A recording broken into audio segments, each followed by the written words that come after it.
అదేవిధంగా సామాజిక న్యాయాన్ని కూనీ చేసిన అంతకుడు కూడా రేవంత్ రెడ్డి అని ప్రకటిస్తామని హెచ్చరిస్తున్నాం.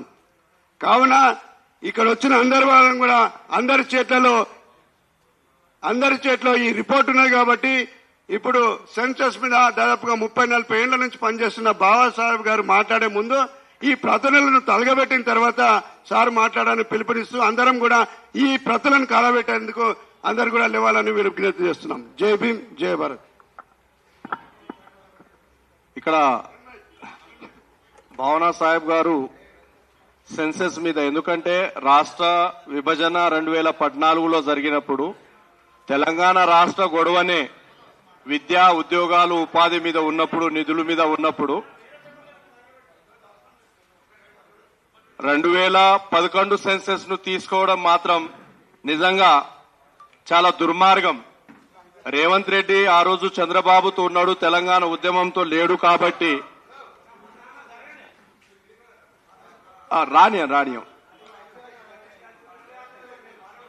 రేవంత్ రెడ్డి తెలంగాణ ఉద్యమం చేసినోడు కాదు కాబట్టి, చంద్రబాబు నాయుడుతో ఉన్నాడు కాబట్టి 2011 సెన్సెస్ ను పరిగణలోకి తీసుకోవడం జరిగింది. రాష్ట్ర విభజన తర్వాత కొత్త సెన్సెస్ చేసి మాత్రమే సుప్రీంకోర్టు జడ్జిమెంట్ ను उसमें डाल दो जलते रहता डालो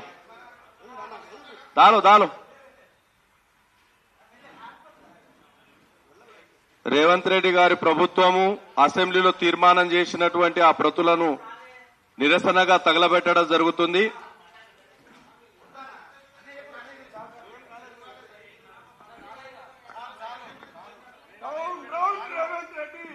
డౌన్ రేవంత్ రెడ్డి,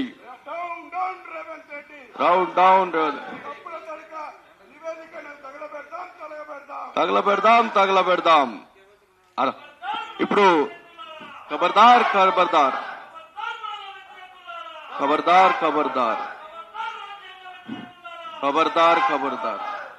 ఇప్పుడు భావనా సాహెబ్ గారు సెన్సెస్ లో జరిగినటువంటి తప్పుల మీద మాట్లాడతారు.